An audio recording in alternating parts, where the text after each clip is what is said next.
Wow, I just noticed looking at the screen as I record this how sort of reddish orange my face has become. Maybe I should run for president. I'd be the third president of colour, you could say then. Um,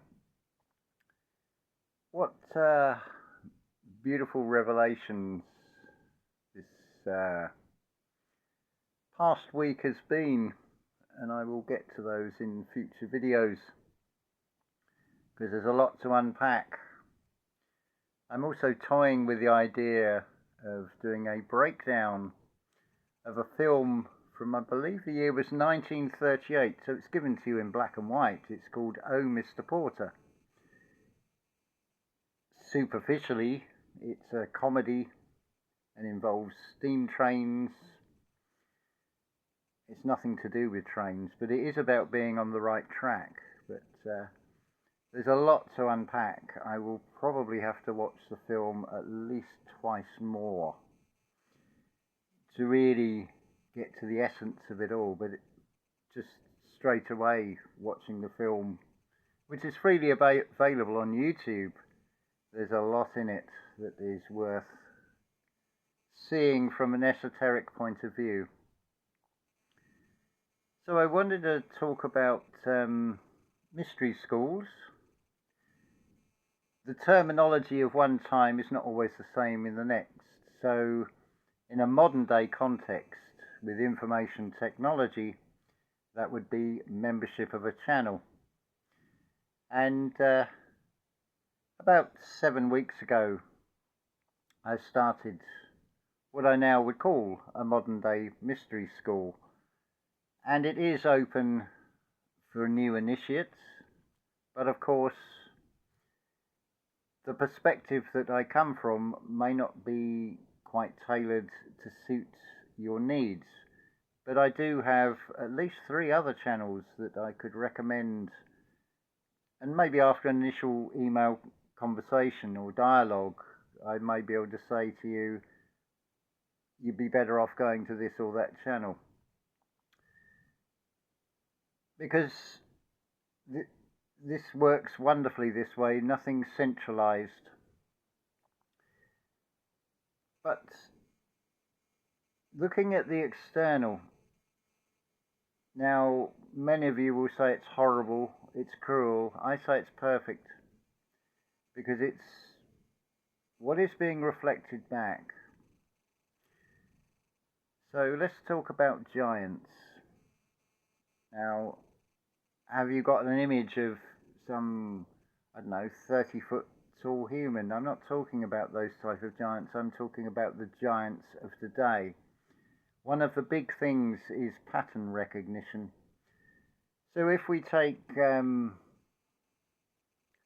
large company that merges with a rival, they sort of come together to form one, as it were. There is a period of uncertainty where an employee who may be a manager or something in the one company now has a counterpart in the company that company he or she works for is merging with. So one of the first things with anything that starts becoming corporate and becoming one, eliminating the competition, is always a period of consolidation. Notice you've got the word solid in there, and it's a con, of course. But it's a bringing together.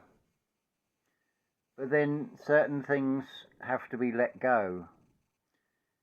There is also a period of rationalization. And you can learn from that pattern just by looking at that and then consider how does that apply when we internalize the bringing together of oneself. One of the most interesting exercises to do is to allow your shadow self a little bit of power so it can take center stage and say, this is the way I would do things. It's not dissimilar to the world of politics. So on the one hand, you would have what would be classed as the extreme left, which generally would imply leaning towards communism. or an international socialism, right on the far right would be something like national socialism. But you see the way it comes full circle, because you've still got a socialism. It's just, where do you define the boundaries? Where do you take as your centre point? Because in some respects you could say anything left of centre is a lunatic and is mentally unstable. Anything that is conservative and to the right is far more level-headed and reasonable. But of course then the pendulum can swing and it can go to extremes. But it just depends on what your perspective is, as what you see as the centre of the political spectrum. Likewise, what comes out of this, there's very little difference between the outcome that well, I can only speak personally here, the outcome that the shadow would like to create and what the light side would also like to create. The real difference is the methodology, but there is implications of, if we went down the route of letting the shadow side run the show, it could have huge implications that would be far more detrimental, that would spill out beyond this reality. So it has to be brought back into check, because it would break a universal law, that is the one of free will, because it would be an enforced awakening, and that would be catastrophic, because not everybody is meant to get through. Just like a game of snakes and ladders, some may fall on that 95th square and go all the way down the snake and have to go over the steps again, maybe within that lifetime or maybe in a successive lifetime. There is always contrast in this reality. So leading on, or following on rather I should say, from the last video, the $86,000 question, I'm involved in a few conversations currently with two very different schools of thought. Fortunately, those schools of thought have not gone to the extreme where they're arguing. It hasn't been subjected, as far as I know, to the divide and conquer tactic. But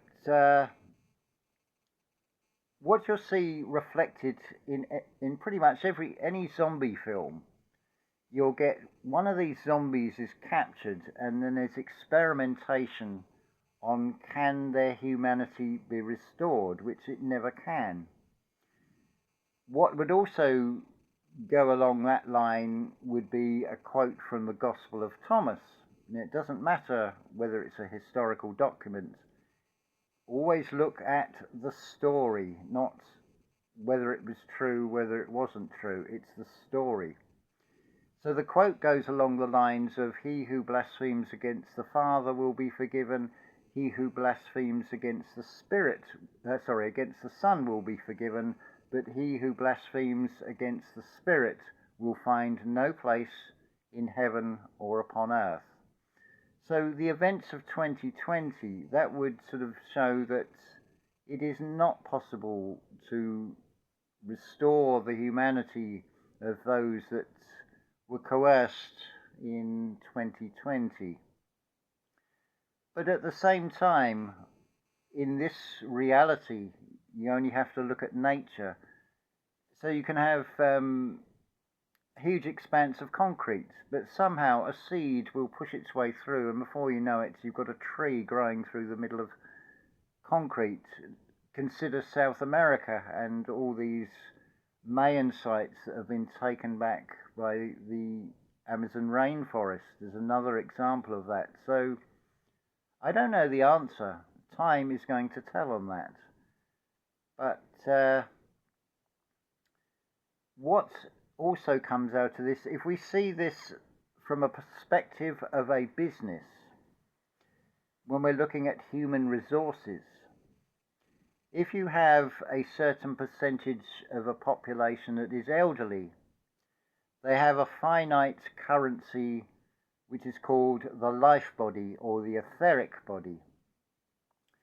So you're only going to get a certain amount of negative energy to harvest from that. So from a purely cold business point of view, it would be better to cut your losses and then invest in the negative energy that could be taken from grief, loss, and such like of immediate family members, close relatives, because there's be an awful lot of negative energy to harvest there. And we've got to be real about this, that many of you are going to experience just such a situation, because the pattern is very clear that amongst those that I talk to are very much the odd one out in the family, who see the world in a very different way and didn't go along with the coercions of 2020.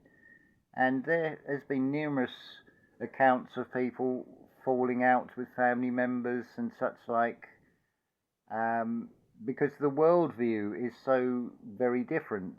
It's almost repeating that perspective on the political spectrum. Where do you class as the centre? And surely it comes full circle. Again, the pattern, if you look at astrology, you think of Saturn and Jupiter and such like. Jupiter has a 12-year cycle.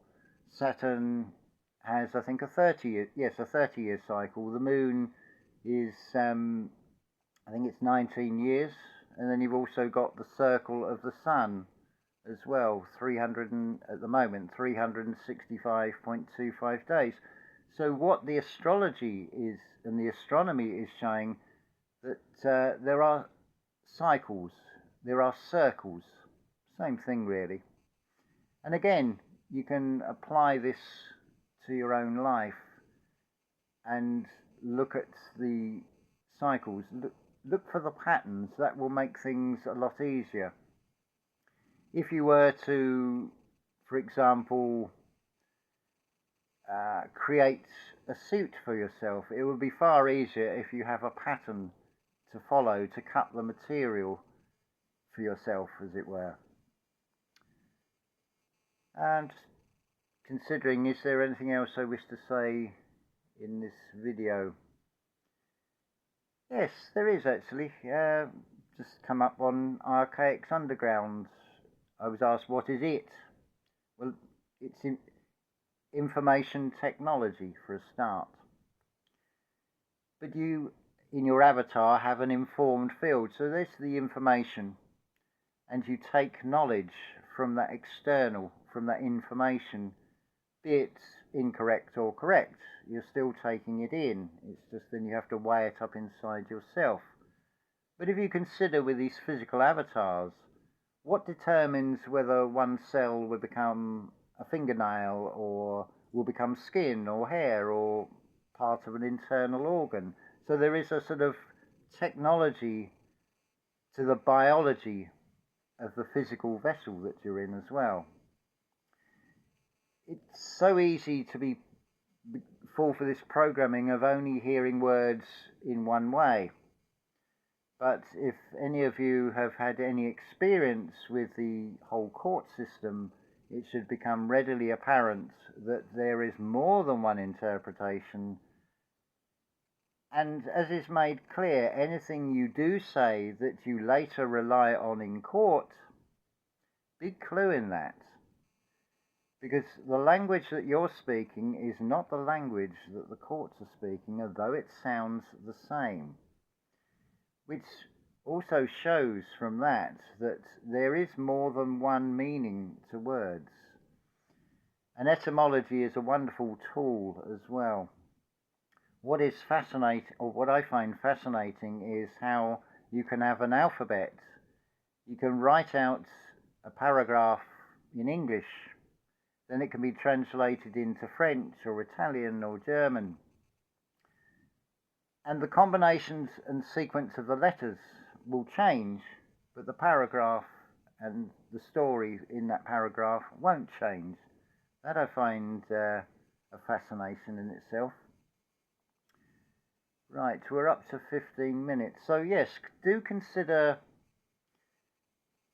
this members only section, this mystery school, and if this sort of resonates, then this is going to help you unlock from your primary app inside yourself, to use a modern day terminology.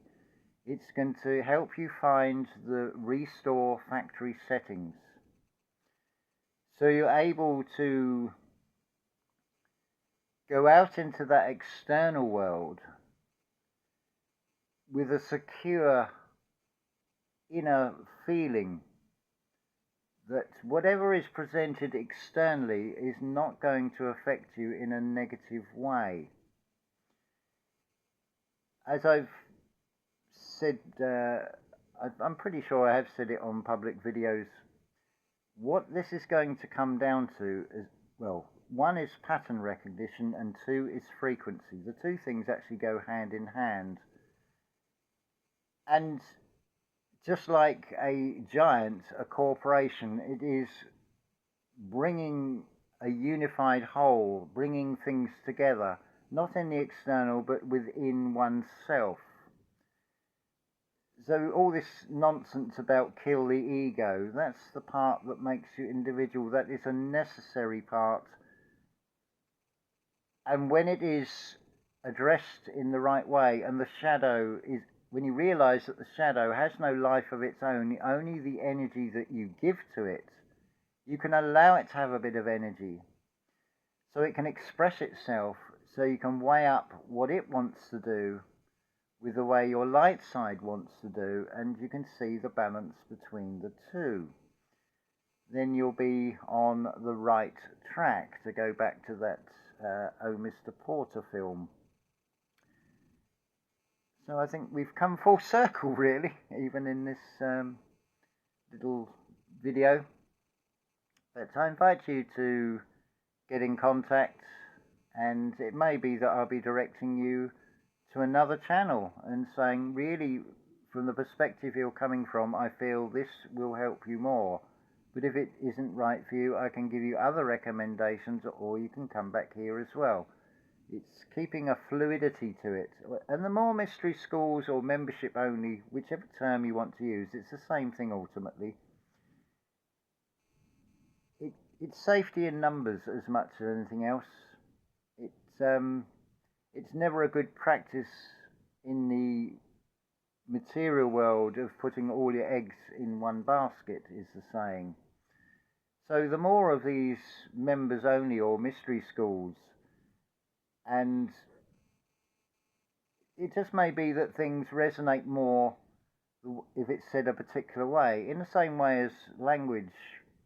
Depending on what language something is in, it'll be a different sequence of the alphabet, but the message will be the same. So in some ways, what the likes of Neville Goddard have said, and Alan Watts, and many before that, Rudolf Steiner, it's the same message from maybe a slightly different perspective, or a slightly more updated way of saying it to suit the times of now. So I'll leave that with you, and it just remains for me to say unconditional love to you all. Do check out the description box where you can find what I can offer you from this channel, beyond the sort of membership side of things as well, but it won't cost you a fortune, but what you'll get out of it will be far greater. It follows the pattern of when two or more gather, the result is exponentially greater. So yeah, why not give it a go? And nothing ventured, nothing gained. It is taking a step into the unknown. If it's not right for you, then no hard feelings. It's your free will to then say, no, this is not for me. None of us are here to take the weight of the world on our shoulders as individual beings. So the more the load is shared, the greater the chances of a win, shall we say, for want of a better word. So yeah, we'll leave that there and say unconditional love to you all.